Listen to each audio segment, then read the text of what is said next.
자, 시청자 여러분 안녕하십니까, 앙크입니다. 오늘은 팬톡 두 번째 시간인데요. 팬톡이라는 것은 다양한 해축 팬들을 모셔놓고 이제 축구 얘기도 들어보고 내가 왜 응원하게 됐는지, 또 축구는 어떻게 응원하면 좋을지 여러 가지 에피소드를 주제별로 들어보도록 하겠습니다. 오늘은 해축을 다양하게 다루시는 축직먹님 모셨습니다. 반갑습니다. 안녕하세요. 반갑습니다. 자기소개 한번 부탁드립니다. 네. 안녕하세요. 저는 해외 축구를 다루고 있는 축직먹이라고 합니다. 감사합니다. 근데 제가 찍먹님 채널은 몇 번 네. 얼굴을 비친 적이 있는데 네. 이렇게 또 모시게 돼가지고 굉장히 좋습니다. 저도요. 저는 앙크님이랑 얘기할 때 너무 재밌어요. 시간 진짜 빨리 가요. 제가요? 네. 또 매력적이죠. 남자들한테 매력적입니다. 제가 저도 네. 이게 여성한테 먹히진 않지만 남성에게 매력적입니다. 우리가 다 그렇죠. 뭐 그 약간 해축한 다 남편이에요. 좀 성비가 좀 이렇게 아, 여성분들이 좀 있지 않나요? 저는 95대 5. 제가 96대 4. 까비야. 저는 어머님 아이디도 많아요. 저도 어머님 아이디 많습니다. 저는 어디서 느꼈냐면 그 네이버 카페에 네. 그 가입할 때 보면은 나이랑 성별이 떠요.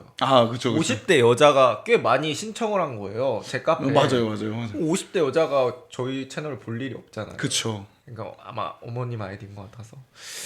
그러니까 약간 전 먹힐 수도 있겠다는 생각을 해서 그러니까 그분 연령대에 제가 잘하면 먹힐 수도 있겠다 생각해서. 네네네.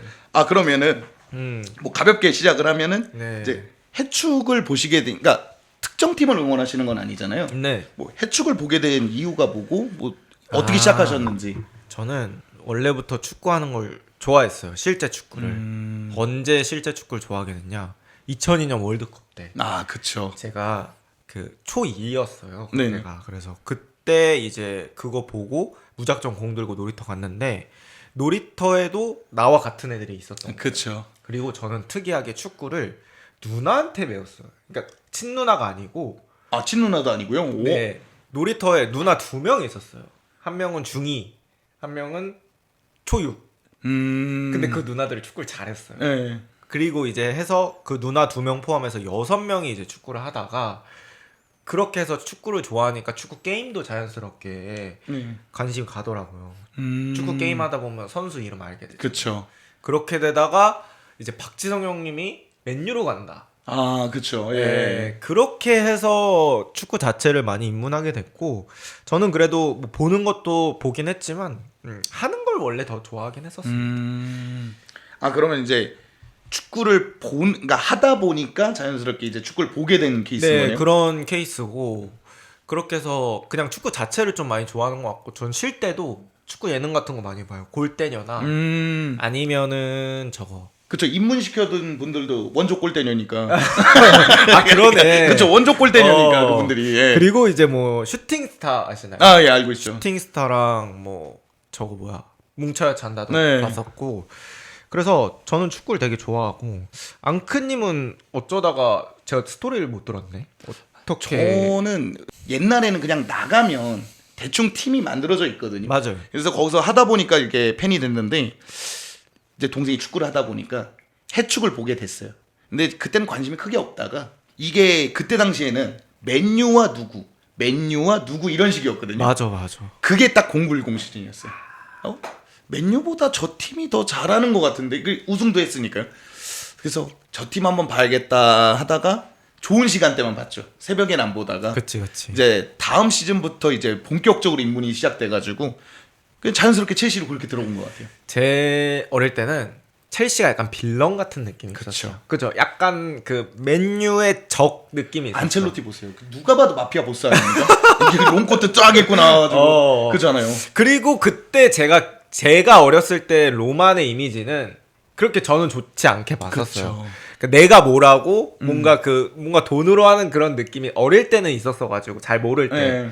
그래서 뭔가 그 박지성 형님을 응원하던 입장에서는 첼시가 적 같아 보이고, 그러다 보니까 혹시 그 적이라는 거죠? 네. 큰일 납니다. 네. 상대 에너미 네네. 그런 느낌이어서 막 그때 드록바, 램파드, 뭐 있었는데도 저는 막 엄청 그 선수들을 좋아하지는 않았던 것 같아요. 그렇죠. 우리가 또 스타 세대로서 쇼미더머니 치는 거 안 좋아하거든요. 그래서 어릴 때는 그랬었는데 이제 또 축구를 알게 되니까 또 매력 있는 팀이라는 걸 또 첼시도 그렇게 해서 느꼈던 것 같아요. 사실 근데 이제는 너무 보편화돼 있잖아요. 돈을 쓰는 팀. 근데 그때 당시에는 제가 봐도 그런 적도 있잖아요. 감독 하나 딱 세워놓고 3명이 오피셜 띄운 적도 있거든요. 이게 최은하 그때 로번이었나 아무튼 이렇게 셋이서 오피셜 띄운 적도 있어서 좀 그때 당시 현지도 좀 쇼킹했다고 그러더라고요. 약간 그 다른 패러다임을 만들었죠. 그러니까 그러면서 자연스럽게 뭐 맨시티 그러다가 이제 맨유도 돈 쓰기 시작하고 맞아요. 리버풀도 이제 물론 클럽하고 잘 쓰기는 했지만 한동안 돈 잘못 썼거든요. 토레스 팔고 그렇게 시작된 것 같아요. PL이 그때부터 좀 규모가 커지지 않았나는 생각을 하거든요. 맞아. 그러면 응원하시는 곳은 없지만 유독 정감 가거나 눈에 띄는 팀이 있으신가요? 저는 일단 K리그는 저는 인천 유나이티드 그 좋아해요. 그러니까 그 경기장 직관도 몇 번 가고요. 그리고 저는 개인적으로 올해가 더 좋았어요. 그러니까 제가 강등당했던 경기날 있었어요. 그날 대전이랑 하는 경기였는데 그때는 그 분위기가 싸하더라고요. 그쵸. 경기장에 소리가 그쵸. 안 나요. 그쵸. 그리고 이제 휘슬 딱 불었을 때 뭐 저는 이렇게 뭐 원망이 나올 줄 알았어요. 막 우는 소리 나오고. 네. 근데 진짜 조용한 거예요. 그쵸. 그러고 이제 2부를 내려갔는데 그때 이제 윤정환 감독이 그때 당시에 뭐 양민혁도 발굴하고 강원에서 되게 센세이션했어요. 그렇죠. 뭐 이기혁이라는 선수를 뭐 센터백으로 기용하기도 하고 뭐 어쨌든 되게 포지션 바꿔가면서 했는데 그 감독이 2부에 따라온다는 거예요. 약간 강원하고는 또 좀 약간 안 좋은 일이 있어가지고 나가신 거잖아요. 네네. 그래서 왔는데 축구는 너무 재밌어. 그러니까 그래서 보는 맛은 이번 시즌 더 있었다. 뭐 이제 올라가서는 또 다시 어떻게 할지 모르겠지만 저는 기본적으로 항상 생존자 입장에서 봐가지고 계속 수비하는 것만 봤어요. 네네네. 직관가도 그쵸, 예. 수비하는 장면들이 많아요. 우리는 남아야 되니까. 예, 근데 맞아요. 오히려 올해 축구는 저는 되게 만족하면서 봤고 한국 국가대표 되게 좋아하고 그 다음에는 글쎄요 해외 축구는 사람들이 이런 얘기 하더라고. 너 뭐 솔직히 밝혀라. 그러니까. 예. 아니 근데 없는 걸 어떻게 해? 그리고 이제 와서 딱 이렇게 팬 한다는 것도 웃기고 그리고 저는 또 사실 만약에 생기더라도 저는 뭐 최대한 숨겨 보려고. 왜냐면 저 채널에는 그러니까 제 말에 힘이 없어져 버려요. 만약에 제가 토트넘을 응원한다고 가정을 해볼게요. 그러면 내가 아스날 얘가 진짜 오늘 별로였어. 근데 얘 별로였다고 하면 너 토트넘 팬이야 그렇게 얘기하냐 이렇게 될까봐 또 뭐 저는 생기더라도 진짜 못 숨길 때는 얘기하겠지만 뭐 최대한 숨겨볼 예정입니다. 일단 지금은 확실하게 말씀드리는 건 1%도 없어요. 그러니까 저는 이제 첼시를 응원하면서 유튜브를 시작했으니까 그러니까 이게 계속 보는 팀이 생기더라고요. 그러니까 저도 이제 골고루 봤을 거 아니에요. 그리고 보다가 이제 아무래도 강팀 위주로 보게 될 거고 보다 보면은 저 팀 하다가 이렇게 들어가더라고요. 근데 긴 시간 그러니까 아까 말씀해 주셨지만 긴 시간 보시는데 거기다 국내에는 응원하는 팀이 있고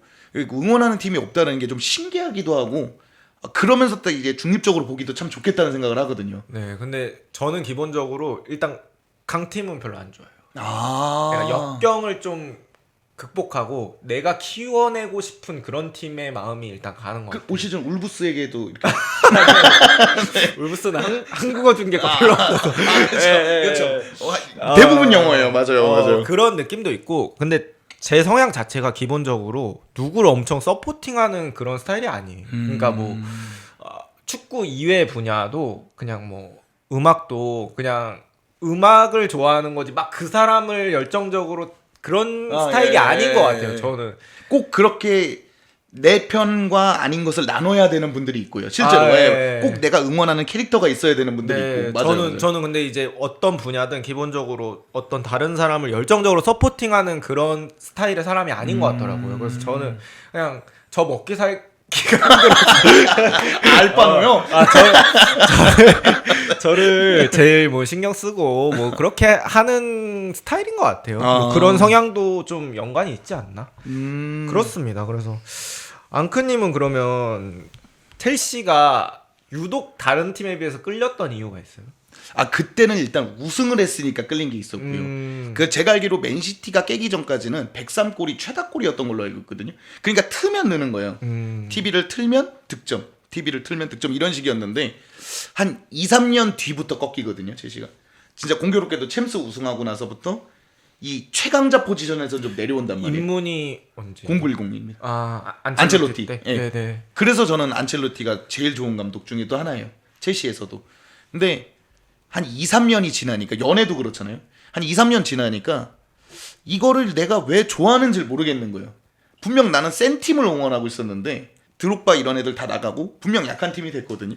근데도 그냥 응원하기 시작하더라고요. 그러니까 한번 빠지면 그냥 응원하고 있더라고요. 맞아. 가슴이 뜨거워져요. 아 맞아요. 어. 그러니까 이것도 있어요. 그러니까 심지어 이제 왜 이렇게 못하지 하다가 이제 옆에 있는 친구가 야 진짜 못하긴 한다 이러면 뭔가 기분이 더러운 거예요. 약간- 내가 욕하는 건 괜찮은데 약간 가족 같아. 아, 그러니까 맞아요, 맞아요. 뭐냐면 우리가 형제를 좀 깔 때가 있잖아요. 네. 막 뭐 우스갯소리로. 맞아요. 근데 남이 까면 기분 나쁘잖아. 초등학교 때까지 공부 잘하던 친구 같아요.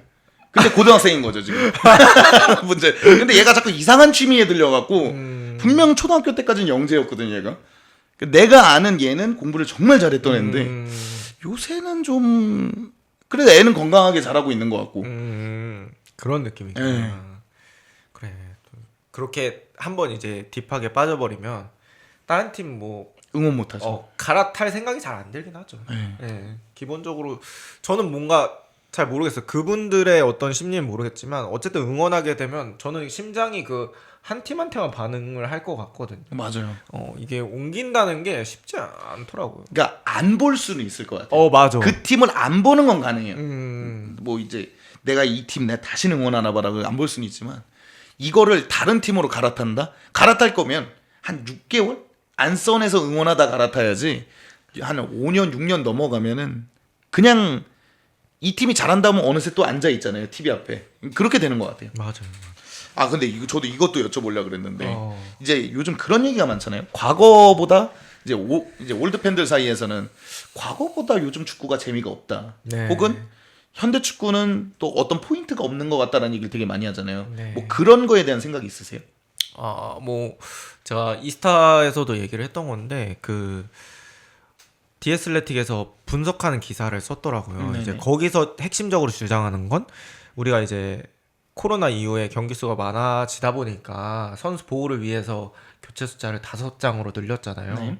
그러다 보니까 교체를 할 수 있는 폭이 늘어나다 보니까 경기장 안에 있는 선수들은 에너지를 다 쏟을 수 있는 그런 상황이 된다는 거죠. 네네. 나머지 선수를 갈아 끼우면 되니까. 네. 그러면 또 압박이 세지고. 그렇죠. 그러다 보니까 뭔가 한 선수가 주목받아서 플레이하기보다는 어떤 팀적으로 하게 되는 그런 상황들이 많아지는 것 같아서 이제 그런 부분이 좀 달라지는 거죠. 그리고 이제 하도 뭐 축구뿐만 아니라 모든 분야에서 데이터가 또 발전하고 있잖아요. 네. 그러니까 데이터로 하다 보니까 결국에 데이터라는 건 확률적으로 많이 들어가게 되는 거잖아요. 네. 확률로 들어간다는 건 결국 잘하는 것보다는 실패를 줄이게 많이 한단 그쵸, 말이죠. 그쵸, 예. 그렇게 되면 이제 또 실패를 줄인다는 건 드리블을 쳐서 뚫는 것보다는 공을 최대한 유지해라. 뭐 이런 식으로 바뀌기 마련이고.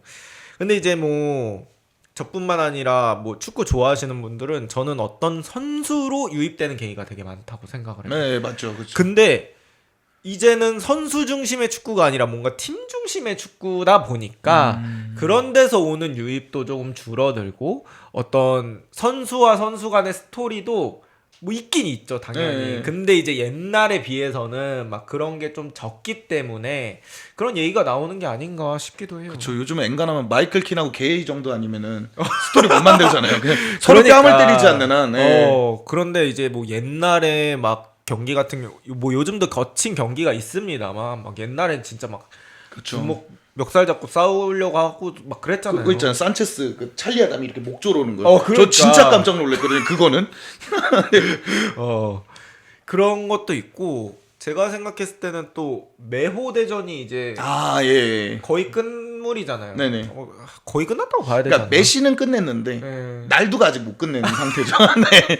그냥 어. 월드컵이 한 번 남았기 때문에 그런가? 날두가 아직 못 끝낸. 네. 메시는 분명히 한데, 끝냈거든요.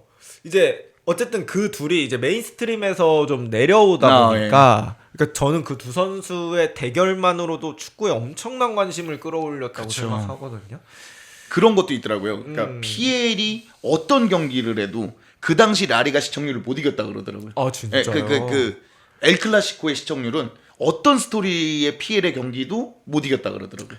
그때 엘클라시코는 약간 그 두 명의 대장 아래 네. 막 옆에 진짜 그쵸. 유명한 장수들이 깔려 맞아요. 있는 듯한 그런 느낌이었잖아요. 그러니까 앵글도 의도적이잖아요. 네. 약간 이렇게 비스듬하게 호날두, 메시 걸든가, 메시, 호날두 걸든가 이런 식이었잖아요. 그리고 이제 뭐 이제 상대 수비수가 센터백이 레알은 라모스였잖아요. 네. 라모스, 페페 이런 선수들인데 메시가 막 그거 뚫을 때 막 엄청난 카타르시스가 느껴지고 막 그런 느낌도 많이 나고 네. 그다음 뭐 호날두도 바르셀로나 수비수를 뚫을 때 그런 느낌 나다 보니까 더 그것들이 재미를 좀 가중시켰던 요소 같은데 제 생각에는 저는 뭐 요즘 뭐 음바페, 야말 이런 선수들 있지만 그 정도 실력에 더 스타성이 있으면 좋을 것 같아요. 그쵸. 막 진짜 뭐 루니처럼 화를 많이 낸다든지 아니면 뭐 머리를 핑크색으로 염색을 한다든지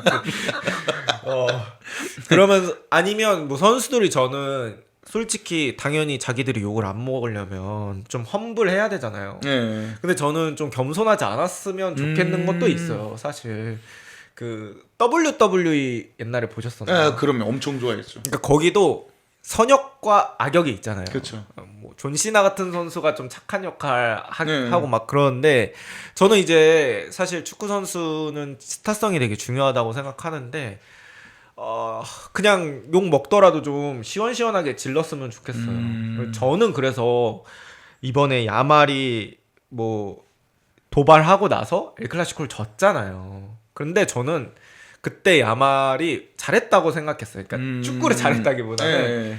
질러놓기를 난 확실히 리스펙한다. 관심을 끌잖아요. 네, 저는 그것도 선수의 역할이라 생각하거든요. 저는 잭슨 이탈리오로 첼시 검색량이 반은 날라갔다고 봅니다. 아 진짜 진짜 잭슨 밈. 그러니까 뭐 잘해서가 아니잖아요, 잭슨은. 근데 잭슨의 이탈리오로 반 이상은 날라갔다고 봐요. 그러니까 축구도 결국 쇼예요. 네, 그쵸. 우리가 그 쇼를 보는 거지. 스포츠 형태의 쇼를 보는 건데 저는 첼시에서 진짜 잭슨 진짜 그 스타성이 있었다고 생각해요. 뭐 옛날에 치면 리디거나 다비드 루이스도 딱 그런 과잖아요. 그러니까 팔꿈치 사건만 아니었으면은 저는 잭맘 출신이에요, 사실. 네. 이게 첼시 팬 아닌 분들은 다 잭맘입니다. 다 그렇게 얘기하세요. 그러니까 앙크님 겔맘이었나? 전 겔맘, 잭맘, 루맘이에요. 네? 그러니까 루맘은 뭐예요? 잭슨 유니폼 하나 있고요. 네. 갤러거 유니폼 있고 루카쿠 유니폼이 있습니다. 루맘. 아 그런 맘도 있어요. 아마 국내 루맘은 저밖에 안 남았을 거예요. 예. 그 커뮤니티 보면 이미 파른 분들이 많거든요. 아직 갖고 있습니다. 저는 약간 유적지 그런 느낌으로 하나 갖고 있거든요. 제가 또 잭슨을 좋아하는 이유는 전 축구 스타일이 좀 잭슨이랑 비슷해요. 실축 스타일이. 약간 팔꿈치 있으시나요? 공격수 치고는 골결이 좀 부족한 스타일이라서 잘 받아서 들어가시고. 네, 뛰긴 뛰어요. 네네네. 네, 그래서 저는 잭슨의 마음을 또 알고 있기 때문에 그래서 또 잭슨한테 정이 갔던 것도 있어요. 잭슨 지르크지 이과 그러니까 스트라이커인데 좀 송곳이 부족한 그런 스타일 또 제가 선호를 하기 때문에 그런 또 생각이 드네요. 잭슨이 좀 저는 사실 그립습니다. 뭐 첼시는 이제 못 올 것 같죠? 판매 대상으로 이미 빼놔서. 그러니까 첼시가 판매 대상으로 놓은 선수 중에 복귀한 건 진짜 찰로바밖에 없습니다. 그럼 저는 뭐 잭슨이 첼시로 못 오더라도 PL 팀 다른 팀 갔으면 좋겠어요. 빌라가 그렇게 탐내는 것 같더라고요. 그러니까 저번에도 한번 탐냈었고 금액이 안 맞아서 못 보낸 건데 빌라가 좀 탐내는 것 같아요. 앙크님도 PL 오는 거 동의하시죠, 잭슨? 재밌을 것 같긴 해요. 우리의 수익을 위해서. 저는 그럴 거면 맨유 가줬으면 좋겠습니다. 딱일 것 같기는 해요. 맨유 팬들한테 지탄 받으시는 거 아닌가? 농담이고. 어쨌든 잭슨이 저는 PL 다시 복귀해서 그러니까 우리가 이렇게 얘기하는 것처럼 선수의 그런 임팩트가 되게 크잖아요. 그렇죠. 물론 감독도 다 같이 만들어 가는 거니까 그렇긴 한데 저는 그래서 그런 식으로 그 선수 중심으로 뭔가 갈 때 축구가 더 인기가 많아진다고 생각해요. 맞아요. 그러니까 결국에는 옛날에 보면은 결국 유니폼을 사는 거잖아요. 그러니까 굿즈도 여러 개 있지만 결국 팬들이 할 수 있는 궁극적인 것은 티켓을 사서 보러 가는 것. 근데 현지 팬들은 가능하지만 국내 팬들은 좀 어렵고, 그럼 국내 팬들이 할 수 있는 궁극적인 건 유니폼을 사는 거잖아요. 맞아. 근데 이러면 선수의 스타성이 기대지 않을 수가 없거든요. 유니폼을 사는 거에 있어서. 그래서 확실히 첼시도 옛날에는 최애들이 있었던 것 같아요. 저도 계속. 근데 요즘에는 얘는 좋다 정도, 경기력이 좋다. 혹은 얘가 잘하니까 이쁘다는 있지만 얘가 너무 좋다가 없거든요. 지금. 지금 최 선수는 네, 지금은 굳이 따지자면 없어요. 굳이 따지면 카이세도인데 방금 얘기한 거하고 똑같습니다. 너무 잘하니까 맞아. 일단 애들이 3년 이상 없습니다. 아, 그러니까 한 시즌을 버티기 어려운 애들이라 약간 예. 뭐 졸업 시스템인가? 정을 안 주고 있어요. 예. 아, 근데 세도는 좀 오래 있을 것 같은데. 예. 그래서 세도는 좀 좋아하고 있었는데 아스날전에 조금 많이 한 100이었다면 60까지 내려가지 않았나. 그래. 근데 그 태클이 예. 크긴 했어. 왜냐면 그 선수 다칠 뻔했거든요. 그건 또. 예, 그것도 있고.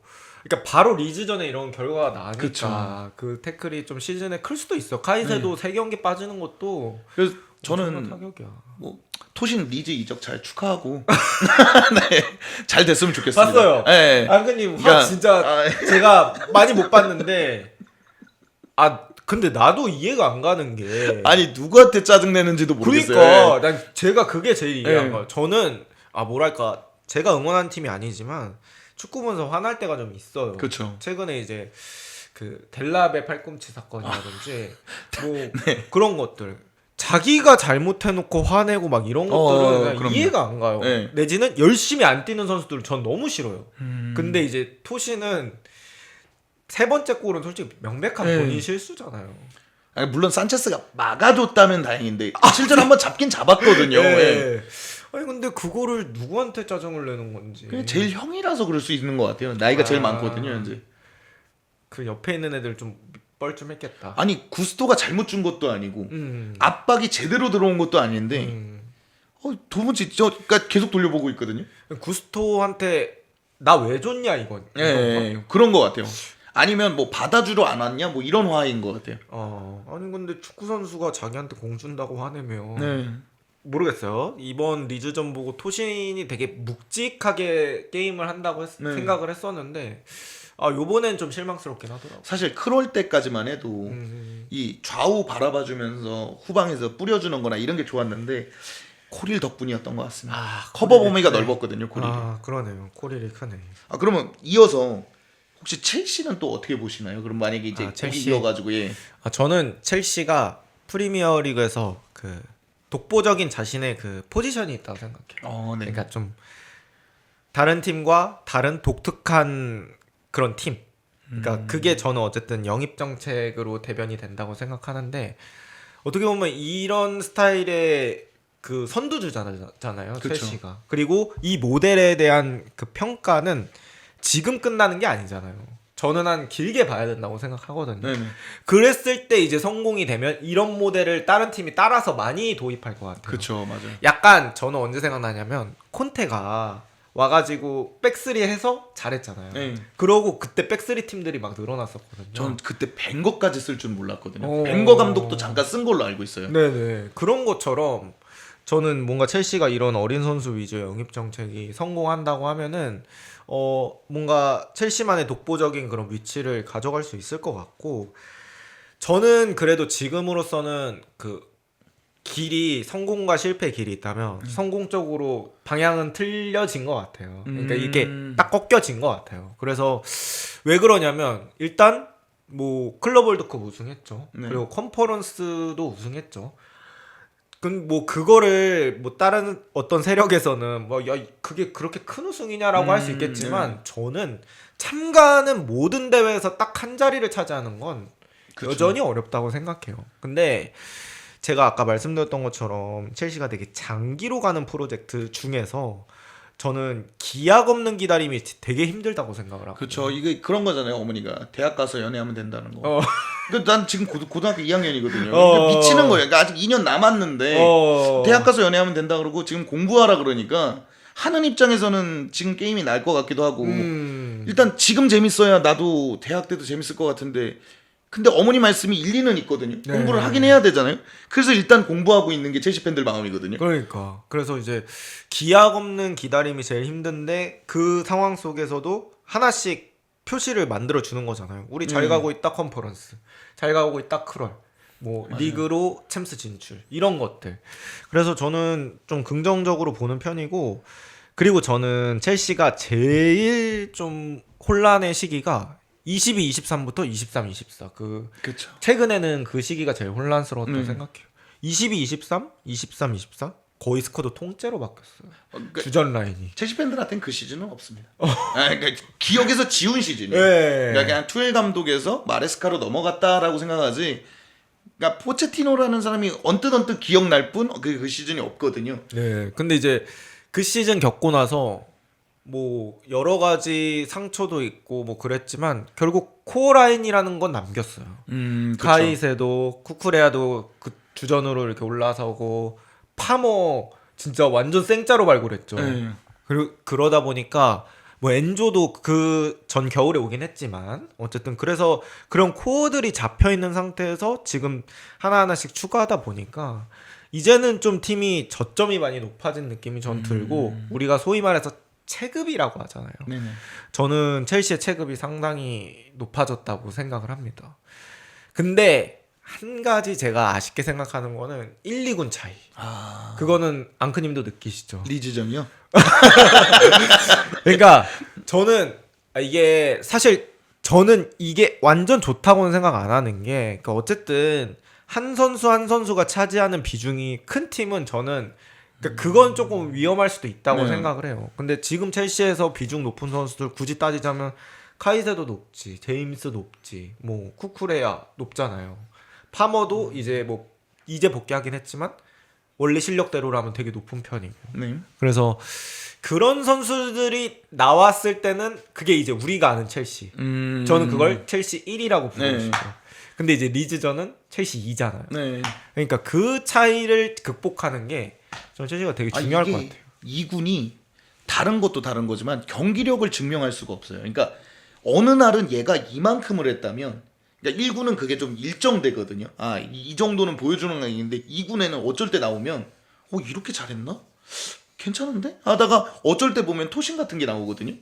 그러니까 험한 것이 나와버려요 갑자기. 그래서 이거는 그러니까 평소 토신보다도 못하는 거잖아요. 그래서 이러면 마레스카 입장에서도, 그러니까 감독이 해줘야지 얘기하지만 이렇게 격차가 커버리면 감독은 이걸 생각했는데 이래버리면 진짜 경기가 터져버리잖아요. 그래서 첼시 2군들의 그 기복이 좀 문제가 크다고 봐요 저는. 맞아요. 그러니까 이게 말씀해주신 거에서 저도 더불어서 얘기하자면 어쨌든 감독이나 코칭 스태프들은 경기에 대한 계획을 짜야 되거든요. 그쵸. 근데 이제 이군들은 폼이 들쑥날쑥하다 보니까 거기서 어느 정도 일정치를 예상하는 게 힘들어요. 예. 그러니까 예를 들어서 1군 계속 나온 선수들은 오늘 얘는 한 90 몇 정도 해주겠네 라고 생각하는데 2군은 뭐 범위가 80에서 120 막 이렇게 되니까 그런 것들 예측하는 게 어려워지고, 당연히 그렇게 하면 게임 플랜 짜기도 쉽지 않겠죠. 극단적으로 보면 리버풀전 바디아시라고 리즈전 바디아시는 전혀 다른 사람이거든요. 맞아. 그러니까 그게 리버풀전 부상당하고 이제 리즈전에 거의 복귀한 느낌인데 너무 달라요. 그러니까 마레스카도 혼동이 오는 게 같은 바디아실이거든요. 같은 역할을 줬고. 근데 이래버리면 마레스카가 아니라 진짜 뭐 페카르디올라를 갖다 놔도 진짜 모를 거라고 보거든요 저는. 이런 게 진짜 전 첼시 문제라고 봐요. 맞아요. 그래서 그 문제를 저는 해결한다고 했을 때는 뭐 이번 시즌도 물론 우승 후보 중에 하나지만 진짜 승점 누적을 더 차근차근 잘 할 수 있을 것 같아요.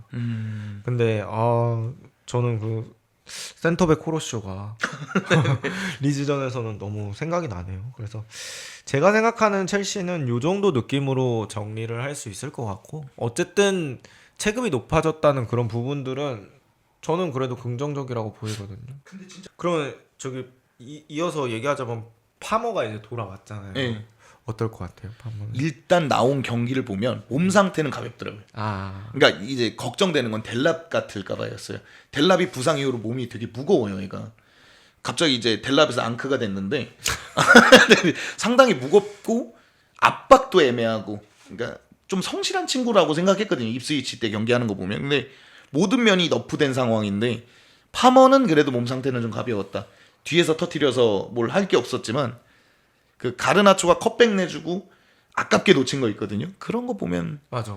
괜찮을 것 같긴 해요. 그러니까 그 갖다 대는 감각이 좋은 네. 것 같고 좀 예측이 좀 안 돼요 상대가. 네, 맞아요. 그래서 어려운 선수 같아. 온전한 경기를 해서 지거나 이겼다면 파머가 이럴 것이다라고 얘기를 하겠는데 이 경기 누가 봐도 토신이 정리를 해버렸잖아요. 그래서 이걸 파머가 더 득점을 못했으니까 이렇게 된 것이다 얘기를 못 하겠는 거죠. 경기가 이미 말려 들어가 버린 경기라서. 저는 그 다시 리즈전 얘기해서 죄송한데 2대1 때가 분위기 좀 괜찮았다. 네. 가르나초가 생각보다 돌파를 너무 잘해주고 있어가지고 이거 잘하면 잡겠다. 간만에 역전승 한번 보겠구나 했는데 그 리즈 선수가 너무 잘하더라고요. 그 어시를 너무 잘해줘가지고. 토모 선수? 네. 그러니까 그 어떻게 오프 더 볼을 했는지 모르겠는데 거기까지 가 있더라고요 선수가. 그러면 이제 리버풀이 지난 시즌과 이번 시즌을 비교했을 때 왜 이렇게까지 부진하는 거라고 보세요? 뭐 저도 이제 그냥 하나의 팬의 생각이지만 해외 축구 팬의 생각이지만 제가 느꼈을 때는 급격한 변화. 그게 너무 컸다고 봐요. 뭐 앙크님도 축구 오래 보셔서 아시겠지만 스타 플레이어가 많다고 그 팀이 잘 되는 건 아니잖아요. 그렇죠. 저는 한 명씩 그 희생하는 롤이 있어야 된다고 생각하는데 리버풀은 그런 느낌은 잘 안 나는 것 같아요. 그리고 이제 영입 보강한 건 보강한 건데 너무 상체에만 집중해서 영입을 좀 한 느낌이 있어요. 예. 그래서 뭔가 헬스하는 사람으로 치면 젓가락 다리에 이렇게 상체는 마동석. 그렇죠. 여기 백 하나 들고요. 그런 느낌인데 저는 이제 리버풀 팬분들도 그렇고 뭐 일반적으로 축구 보시는 분들도 그렇고 되게 이삭과 비르츠 이 앞쪽 라인에 주목을 많이 하시는 것 같아요. 살라도 그렇고. 네.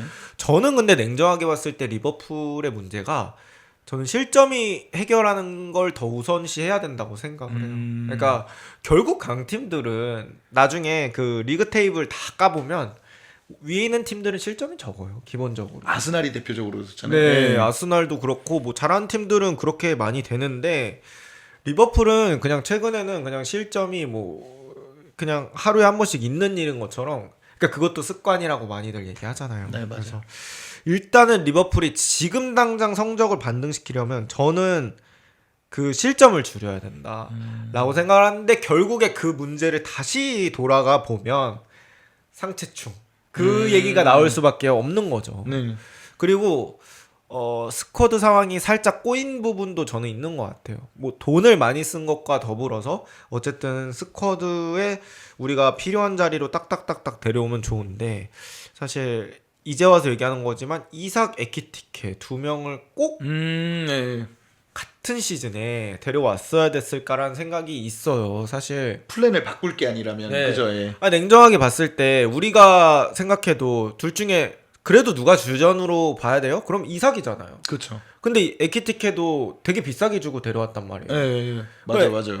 근데 지금 아이러니하게도 경기 나오면 저는 에키티케가 몸이 더 가벼워 보이거든요. 그럼 에키티케를 주전으로 놓고 이삭을 서브로 놓자니 그것도 좀 그림이 그렇죠. 그렇잖아요. 그렇죠. 그러니까 이게 문제인 거죠. 그렇게 되면 뭔가 에키티케가 그러니까 아직은 아니지만 뭐 그럴 수도 있잖아요. 자기도 그쵸. 어린 나이고 커리어에서 되게 황금기인 나이인데 내가 이렇게까지 뛰지 못한다고 하면 또 알아봐야 되나 뭐 이런 생각이 들 수도 있고 그래서 이삭하고 에키를 같이 쓰자니 그러면 저는 백스리를 해야 될 것 같거든요. 저는 그때 에키티케가 올 때 그럼 좌행보강인가 보다 했었어요. 루이스 디아즈가 곧 이탈을 하니까 네. 거기다 이제 조타의 사망도 있고 그러니까 그럼 좌행보강으로 넘어가나 보다. 이삭은 정령 안 되나 보다. 태업이니까.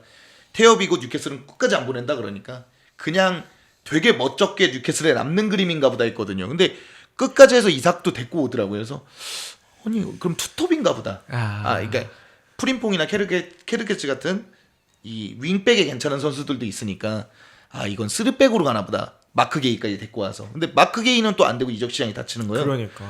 그럼 어떻게 하는 거지 했는데 진짜 생각보다 이제 초반에 5연승을 쭉 달리면서 걱정보다는 잘하나 보다 했는데 이제 후반부에 미끄러진 거잖아요. 예. 거기에 이제 플러스 이 레오니의 그 십자인대 나온 거는 레오니가 있구나. 이거는 이제 사고죠. 네. 그러니까 거기 안 좋은 상황에 사고까지 더해지다 보니까 저는 감독이 뭔가 패닉이 온 것 같아요. 아, 그렇죠.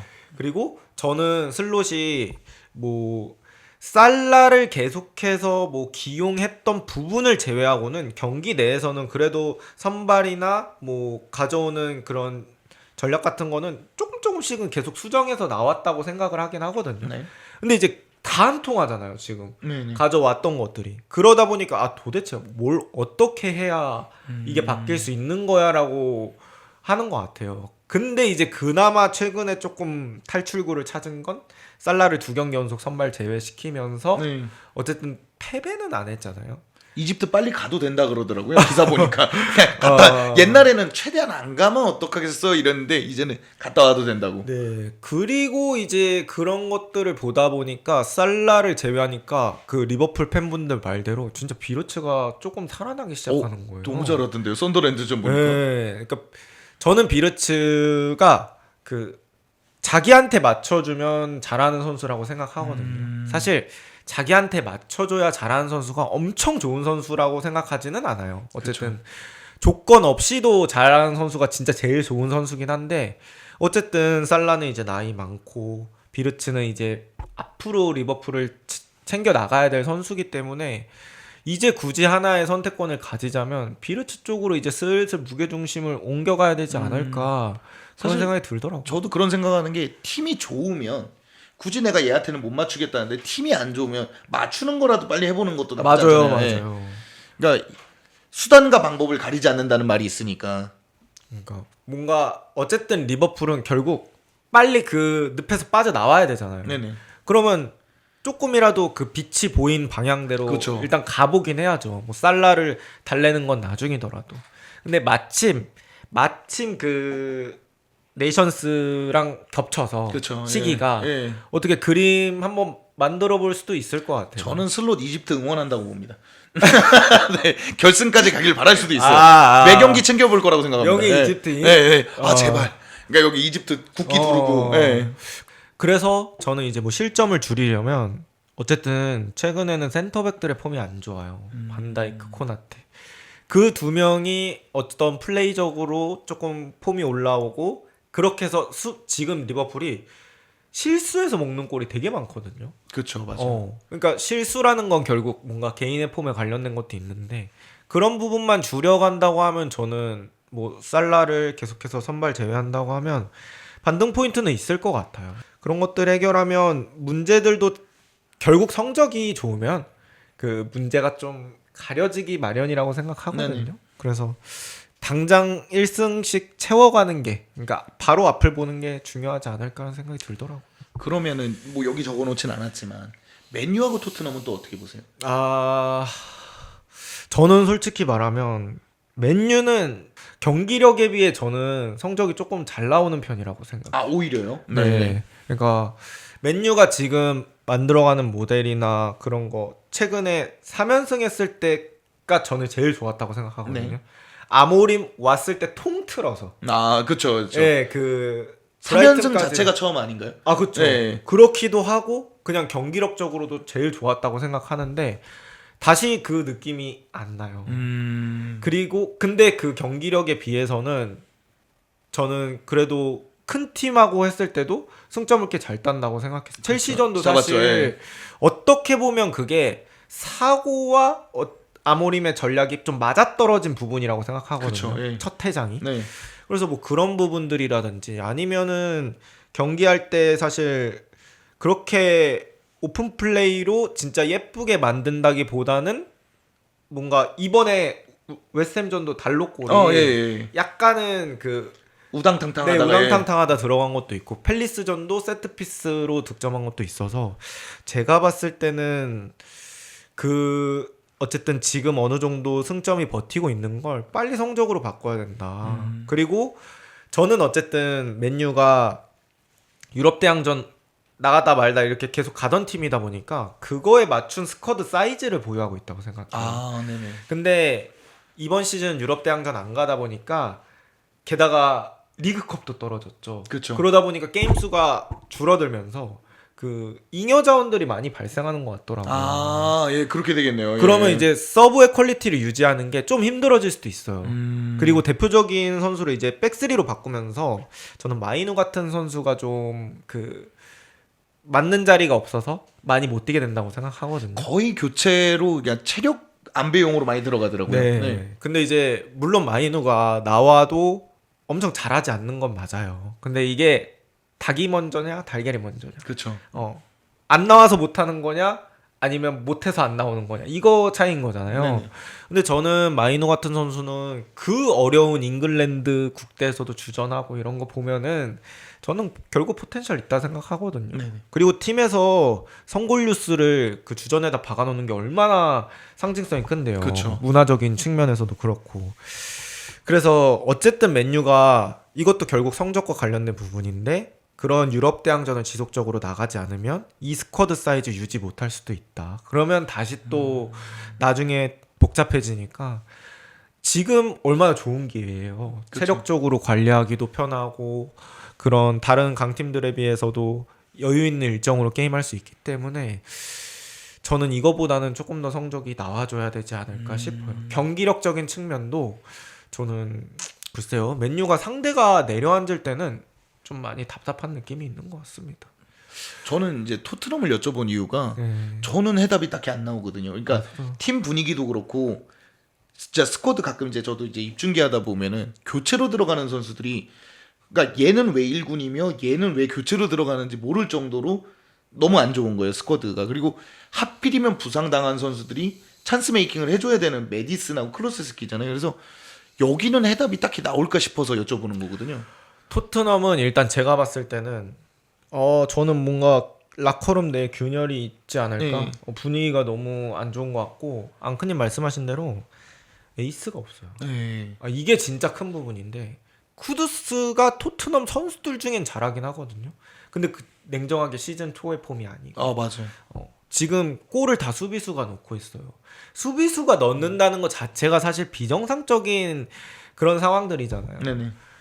그거는 결국에는 언젠가 그게 꺼질 수도 있다는 거죠. 그렇죠. 그러면 그러니까 옛날에 첼시 최전방이 못해서 네. 존 테리가 넣는 것도 있지만 아자르 윌리안이 득점을 어느 정도 해주면서 최전방이 늘 걸 얘네가 넣어준 거잖아요. 근데 이거는 그냥 아예 공격수들이 못 넣다 보니까 판더벤이나 로메로가 넣는 것 같아서. 네, 그런 게 있어가지고 저는 결국에는 뭐 토트넘이 지금 냉정하게 수비가 철벽이냐 그게 아닌 상태로 지금 공격이 안 되는 거기 때문에 이거는 문제라고 생각을 해요. 그리고 모르겠습니다. 솔랑키, 클루셉스키 좋은 선수들 맞아요. 근데 그 선수들 온다고 완전히 뭐 천지가 개벽할 만큼 그쵸. 바뀔까? 네. 저는 그렇게까지는 또 생각이 안 되거든요. 그랬을 경우에는 말씀해주신 것처럼 토트넘이 문제가 되게 어려워 보인다. 그리고 저는 3선은 무조건 사야 된다고. 결국 토트넘이 그 수비하고 역습으로 가는 걸 공격 루트로 삼는다면 역습 상황에서 한 번에 뿌려줄 선수가 필요해요. 맨유가 그래도 뭐 솔샤르테부터 지금까지 그 카운터로 득점하는 게 어느 정도 됐던 이유는 저는 브루노의 존재 때문이라고 생각해요. 네네네. 시야 열렸을 때 빵빵빵빵 때려주는. 근데 토트넘은 냉정하게 미드필더 라인에서 그 정도 킥을 뽑아줄 선수가 많지 않다. 그나마 메디슨인데 네네. 이번 시즌 메디슨 못 오잖아요. 그렇다고 뭐 그레이 베리발도 제가 봤을 때는 아직은 성장이 필요하고. 그러니까 이 전체적인 그게 안 맞는다고 해야 되나? 그러니까 수비 축구로 어떻게든 가긴 가는데 득점을 어떻게 넣을 것인지에 대한 그 고민이 계속 될 것 같아요. 그리고 선수비 후 역습을 하려면 네. 골키퍼의 롱패스도 정말 중요하잖아요. 맞죠. 근데 비카리아오는 찼다 하면 스로인으로 나가더라고요. 네. 도대체 누굴 보는지는 모르겠더라고요. 그건 진짜 아니 스로인 밖으로 나가는 거는 그건 토마스 프랭크를 보지 않은 한은 안 되거든요. 근데 자꾸 글로 주더라고요. 저는 제가 원래 비맘 출신이거든요. 아, 네네네.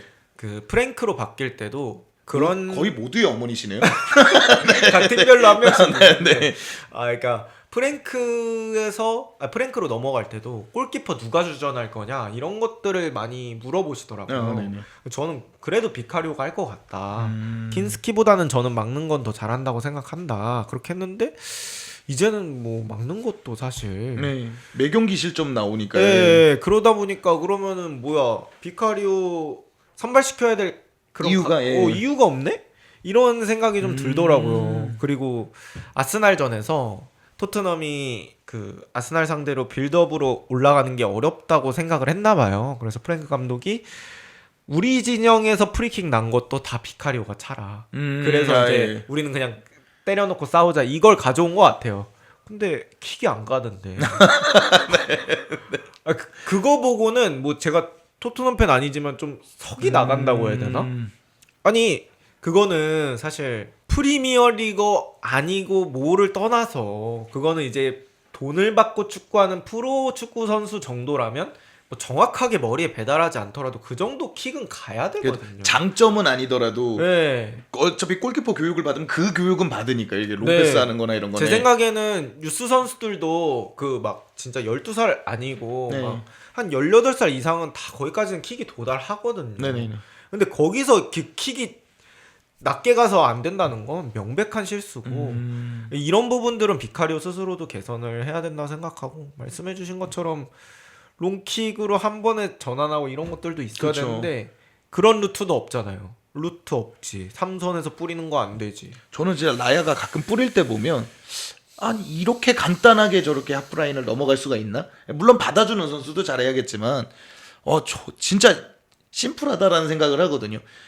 쫙 붙여가지고 거기서 이제 라이스가 받아서 넘겨주는 게 저렇게 하면 진짜 편하겠다라는 생각을 가끔 하거든요. 이번에 그 썬덜랜드에서 네. 키에사가 그 마지막에 막은 거 보셨어요? 네네. 그때 그 루프스라는 썬덜랜드 키퍼가 네. 왼발로 딱 깎아서 주잖아요. 네네. 그게 이제 말 그대로 썬덜랜드가 되게 이상적인 선수비 후역습 팀이죠. 네 맞아요. 거기서도 보니까 이제 말씀 주신 것처럼 골키퍼의 중요성이 그런 데서 드러나는구나. 이걸 또 체감하게 되네요. 그러면은 뭐 지금 토트넘은 이적 시장 얘기가 좀 나오는데 수비를 먼저 보강해야 된다고 보세요? 아니면 미드필더, 공격 어디를 보강해야 된다고 보세요? 저는 원래 토트넘이 제일 먼저 보강해야 되는 건 좌윙 쪽이 아닐까라고 생각을 했었는데 저는 생각 바뀌었어요. 최근 경기 보면서 무조건 삼선. 사실 토트넘이 레프트백 서브도 저는 필요하다고 봐요. 네. 지금 우도기, 벤데이비스, 뭐 스펜스까지 해서 이렇게 볼 수 있긴 한데 스펜스는 오른쪽 서브도 해야 되니까 그리고 벤데이비스는 훈련하는 건 장면이 나오거든요. 네. 근데 아예 안 써요. 그러니까 플레인 코치 정도로 생각하고 있나 봐요. 옛날에 메이슨 뭐 그런 느낌으로 그런 느낌인가 첼시 봐요. 베티넬리 이런 애들처럼 네네네. 뭐 약간 뭐 카슨 형님 네. 이런 느낌으로 카슨 형님이 있구나. 맨유의 뭐 토미튼 네. 뭐 그런 느낌으로 보고 있나 봐요. 그래서 단체 사진만 나오시는 분들이요. 네. 감독 옆에 이러고 앉아 계시는 분들. 네. 그러다 보니까 그러니까 벤 데이비스는 열애로 쳐서 저는 풀백 뎁스가 한 명 더 필요하다고 생각하긴 하는데 그것보다 더 중요한 게 저는 지금 삼선이라고 생각을 하기 때문에 일단 비수마를 전력 외로 보는 것 같거든요. 비수마도 있었구나. 네. 예. 비수마가 부상이긴 한데 뭐 지각도 자주 한대요. 예. 그래서 뭐 전체적으로 프랭크 감독 그 바운더리 안에는 없는 것 같고 그럼 이제 비수마 정리하면서 뭐 슬롯도 하나 마련이 될 거잖아요. 네. 그런 상황에서 저는 토트넘이 3선 돌아오면 그래도 할 수 있는 게 좀 생길 것 같다. 그러니까 사실 토트넘 공격수들도 빨라요. 그렇죠. 그리고 쿠두스도 개인 능력이 있는 선수고 오도베르도 1대1 측면에서는 저는 괜찮다고 보거든요. 거기까지 공이 안 가서 저는 문제라고 생각해요. 그렇죠. 쿠두스가 제가 인상적이었던 건 아예 하프라인 밑까지 내려와서 아스날 선수 5명을 제꼈는데 네. 6명을 못 제껴서 뺏겼거든요. 그러니까. 근데 그때까지도 줄 데가 없어서 그냥 팽이 돌듯이 계속 돌다가 제끼긴 제꼈는데 다 제끼는 건 불가능하잖아요. 그래서 그쵸. 결국은 뺏기더라고요. 그러니까 저는 그것도 이해가 잘 안 되는데 쿠두스가 공 잡고 있을 때는 다 관중이 돼요. 토트넘 맞아요, 선수들이. 맞아요. 예. 왜 안 움직여주죠? 그 근처로 도와줘야죠. 근데 그런 것들도 없는 것 같고 저는 그래서 뉴캐슬 윙어들이 복 받았다는 얘기를 해요. 기마랑이 그쵸. 스토날리 예. 때문에 정말 양질의 패스를 배급 받는 거고 그 선수들은 다른 팀 가면 그 정도 서비스를 느끼지 못할 거예요. 그래서 뭐 어쨌든 뉴캐슬 얘기로 흘렀지만 그렇게 좋은 윙어들한테 뿌려주는 능력도 필요하다. 그래서 토트넘이 어쨌든 3선은 수비도 도움이 되니까 예. 좋은 3선을 데려오는 게 토트넘의 이적 시장 제일 급선무가 되지 않을까라는 생각이 있습니다. 아, 그러면 여기 제가 적어놨지만 본인이 보시기에 지금 PL 그러니까 한 중반기 정도 흘러왔잖아요. 베스트 워스트가 있으실까요? 베스트 저 한 3명 정도 뽑아왔어요. 네. 일단 제임스, 건강한 제임스. 아 건강한이 붙어 있네요. 네네네. 건재. 건재. 뭐 아스날전 제임스는 뭐 한 경기만으로 따지면 발롱 정도의 폼이지 않을까. 돌면서 저 반대 전환하는 거 보고 진짜 깜짝 놀랐거든요. 아, 저 그 가르나초한테 하나만 예. 때리는 게 있거든요. 네. 그 약간 물수제비라고 아 해야 너무 될까요? 좋았어요 그거. 와. 세기도 너무 좋고. 그러니까 그게 진짜 공을 찰 줄 아는 선수라고 아, 해야 되나? 킥할 때 힘 안 실고요. 임팩트만 정확히 갖다 대서 밑둥 딱 깎으니까 이게 가르나초 앞에 딱 떨어지는 그거 보고 나서 저는 해외 축구 쇼츠 유튜버들이 환호를 질렀을 거라고 보고 네. 그건 100% 해외에서 돌았을 겁니다. 그러니까 그 박수를 쳤고요. 그 다음에 이제 홀란드. 그렇죠. 뭐 얘기 안 할 수 없죠. 네. 그냥 원탑입니다. 지금 이삭도 사라져서 PL 탑 아닌가요, 그냥? 네, 이삭은 다른 데 뽑았어요. 아 그러네요. 그러네요. 예. 그 다음에 이제 라이스. 음. 라이스 균일하게 활약해주고 있고 수비 맨디도 뭐 충분히 든든한 조력자 역할을. 토마스 파티보다 나은 것 같아요, 저는. 네, 훨씬, 저도 네. 뭐 부상 위험도 좀 적고 네. 그리고 저점 측면에서 저는 파티보다 낫다고 생각을 해서. 그 판단이 너무 좋더라고요. 커팅하고 바로 앞으로 내주는 그 선택들이 빠르기도 빠르지만 되게 올곧다 그래야 되나요? 그러니까 적절하게 딱 내어줘 버리니까 아스날이 별거 아닌데도 공격 속도가 좀 나오더라고요. 네, 제가 그 지도자 연수 갔다 오면서 가장 많이 느꼈던 부분이 저와 선수 출신의 차이를 어디서 느꼈냐면 저는 여기 있는 사람한테 공을 받으러 갈 때 등을 안 뒤집고 그냥 이렇게 가요. 근데 선수 출신들은 비스듬히 돌린 다음에 이렇게 공을 받아요. 아. 반 정도 이미 열어놓고 공을 네. 받는 거죠. 이 몸의 자세 하나로 그 다음 플레이가 완전히 달라지잖아요. 네네. 저는 이렇게 등진 상태니까 뒤에 안 보이고 압박 당하게 되는데 선수들은 반 열어놓으니까 한쪽으로 빠져나갈 수 있는 통로가 생기는 거잖아요. 그럼 바카요코는 선수가 아니었네. 네. 저는 분명히 등지는 것 같던데 바카요코는.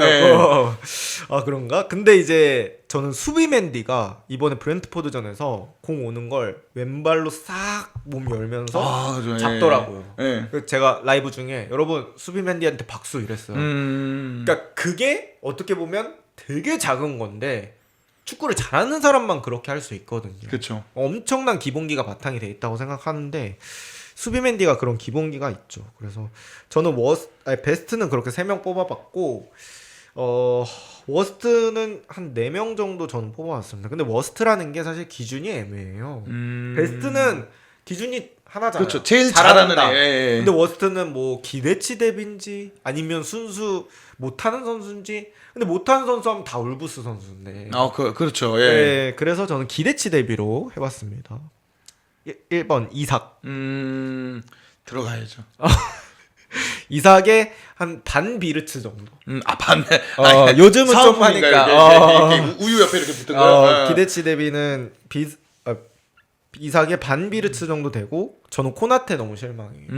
지난 시즌 잘하는 걸 되게 봤었어가지고 요새 코나테 너무 실수 많은 것 같아서 실망이고 쿠냐는 아스날전에 진짜 잘했거든요. 괜찮았죠. 너무 좋았죠. 1라운드였던 것 같은데 네. 그때 잘했는데 그 잘할 때 득점을 못 하다 보니까 그런 폼이 조금은 내려온 것 같고 시몬스도 저는 워스트에 한번 뽑아봤습니다. 그러니까 이제 결국 워스트라는 건 이제 금액이나 기대치에 네. 이렇게 좀 그리고 팀도 한번 예. 골라봤는데 팀은 저는 베스트는 아스날하고 썬덜랜드. 네. 뭐 아스날은 원래 이제 저는 이 정도는 예상 범위 안에 있다고 생각하는데 썬덜랜드는 정말 전혀 놀랐어요. 예측 예. 못하셨죠. 네. 그러니까 사실 어. 영입도 뭐 자카를 필두로 이게 뭐랄까 이제 황혼기로 넘어가는 선수들이나 이제 금액 대비 뭐 엄청 크게 지르는 느낌은 아니었잖아요. 뭐 진짜 올라와가지고 뭐 크게 지르는 느낌은 아니었는데 그 선수들이 다 의미 있는 영입들이 된 것 같아가지고 진짜 그러니까 한두 명만 막으면 되겠다 싶은 팀들도 있거든요. 절대 토트넘 얘기하는 건 아닙니다. 근데 한번 져봤잖아요. 썬더랜드한테. 근데 퇴장도 없이 순수하게 지겠다 싶은 건 썬더랜드밖에 없었어요. 아, 그러니까 썬더랜드가 이게 내려앉아서 수비하는 게 결코 쉬운 일 아니에요. 맞아요. 막아보라고 해. 다 뚫려요, 결국. 근데 썬더랜드는 막잖아요. 네. 그러니까 그거는 자신들만의 비법이 있는 거고, 제가 이적 시장 선수를 다루다 보면 FM이 하고 싶어져요. 아 맞아요. 제가 FM 24 때 썬더랜드 2부일 때부터 키우는 걸 했었거든요. 혼자서 네. 그냥. 근데 썬더랜드로 1부 리그 올라오는데 절대 스쿼드가 좋지가 않아요. 그러니까 영이 반영된 버전으로 했는데도 되게 어렵더라고요. 지난 시즌은 입스위치가 딱 그런 포지션이잖아요. 생각보다 쓸에 없고 보강은 필요한데 돈은 적고. 네. 근데 이제 물론 지금은 이제 감독이 워낙 잘 뽑아내서 선수들도 되게 좋게 보이는 거긴 한데 그래도 이 전통 강호들보다는 스쿼드 수준이 아쉬운 편이잖아요. 네. 그럼에도 불구하고 기대치 대비 정말 잘하고 있는 팀이라고 볼 수 있고 워스트는 저는 그래도 리버풀 뽑는 기대치 대비라면은 리버풀이 만든 거 같아요. 아 네네. 그래서 리버풀 뭐 아까 되게 많이 설명을 드렸겠지만 지금 기대치 대비는 많이 실망스럽습니다. 이게 그리고 찍자마자 바로 올라올 줄 알았거든요. 저는. 그러니까 내려가는 건 내려갈 수도 있다고 생각하는데 그 잠깐 부침이 있고 그냥 완만하게 올라올 줄 알았는데 생각보다 그것도 오래 걸리고 있어가지고 그래서 생각보다 저도 좀 오래 걸리는 것 같습니다. 이 중반기까지 올 때까지 헤맬 줄 몰랐었어요. 그러니까요. 사실 요 다음 질문을 제가 아스날 뽕에 차서 제가 좀 질문을 넣었거든요. 아스날 전 뽕에 차서. 근데 리즈전 이후로 이 질문이 맞나 싶지만 PL 우승 양방은 어떻게 생각하시나요? 아스날이요.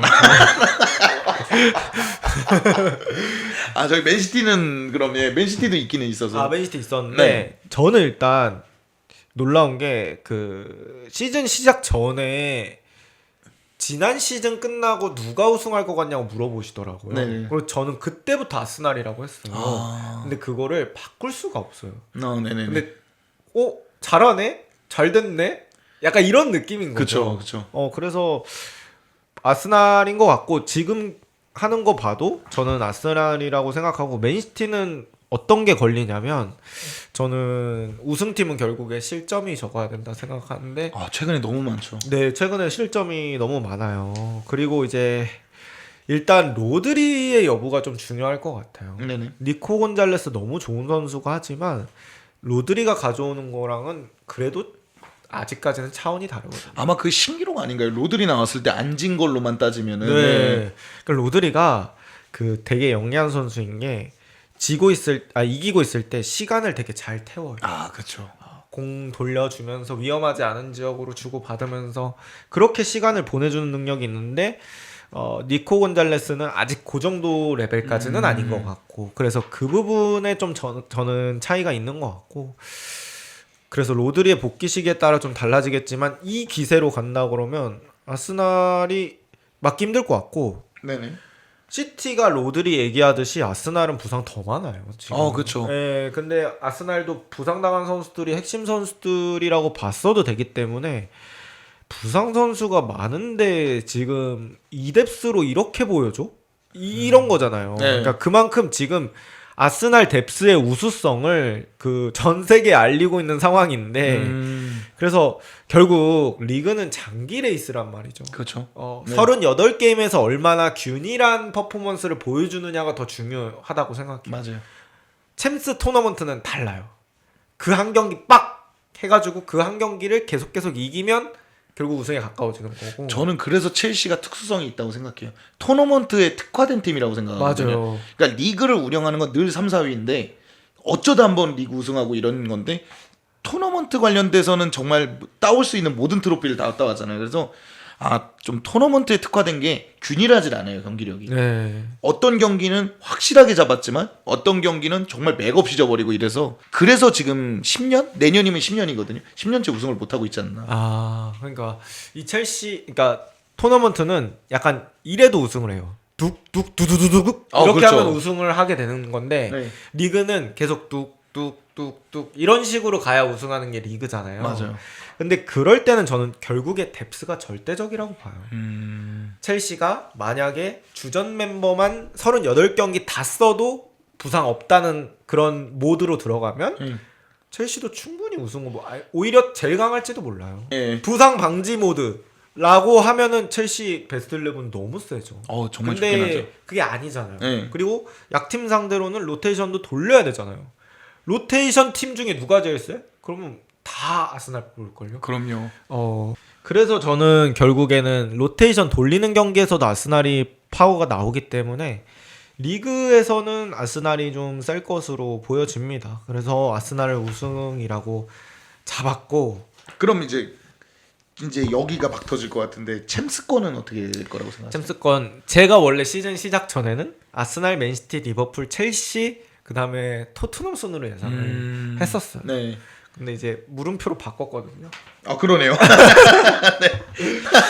토트넘이었는데 지금 상황을 봤을 때는 저는 빌라가 유력하지 않을까라는 생각을 합니다. 그럼 여기서 네. 그 나머지들은 다 4위권 안에 들어가 있거든요, 지금도. 네. 그럼 리버풀은 반등을 하신다고 보시는 거예요? 네, 리버풀은 저는 결국에는 챔스는 갈 것 같아요.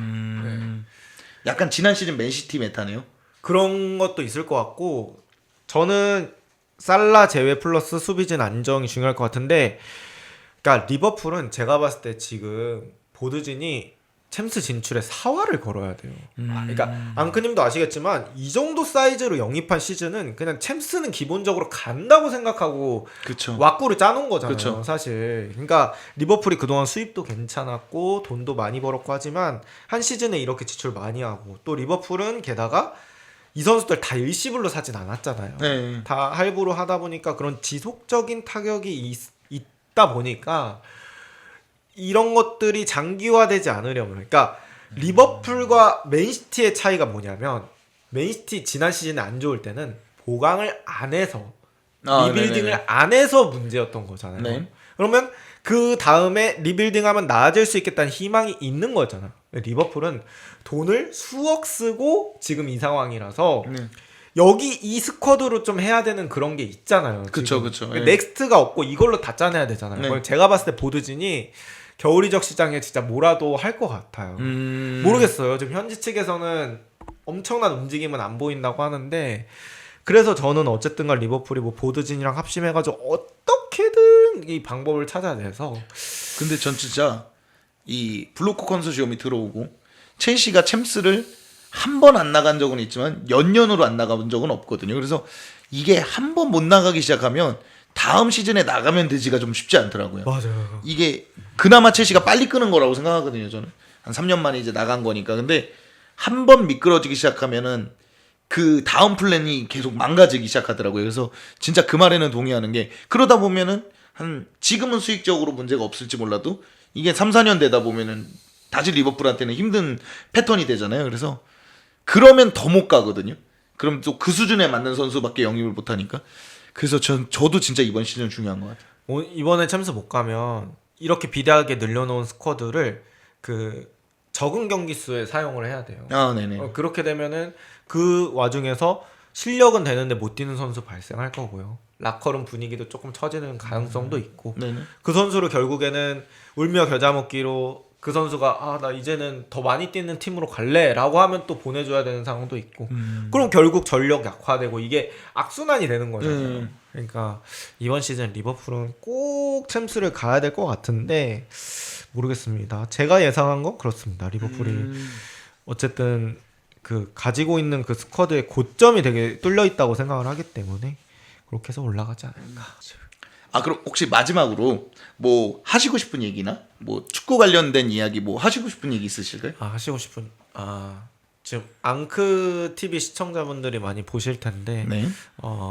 제 채널도 많은 사랑 부탁드리고요. 또 그건 제가 얘기해요. 축직먹님 채널 보시는 분들 많은 사랑 부탁드립니다. 네, 그리고 네. 앙크님이랑도 기회 되면은 얘기 좀 많이 할 예정이니까 그랬으면 좋겠고 또 첼시의 또 건승을 또 제가 기원하도록 하겠습니다. 감사합니다. 근데 혹시 향후에 네. 뭐 준비하고 있는 뭐 컨텐츠나 이런 거 있으실까요? 콘텐츠? 네. 저도 근데 이제 축구 얘기하고 이런 거 좋아해가지고 제가 뭐 집으로 앙크님 한번 초대하려고 하는데 예. 역시 남자 집은 많이 초청당하는 남자.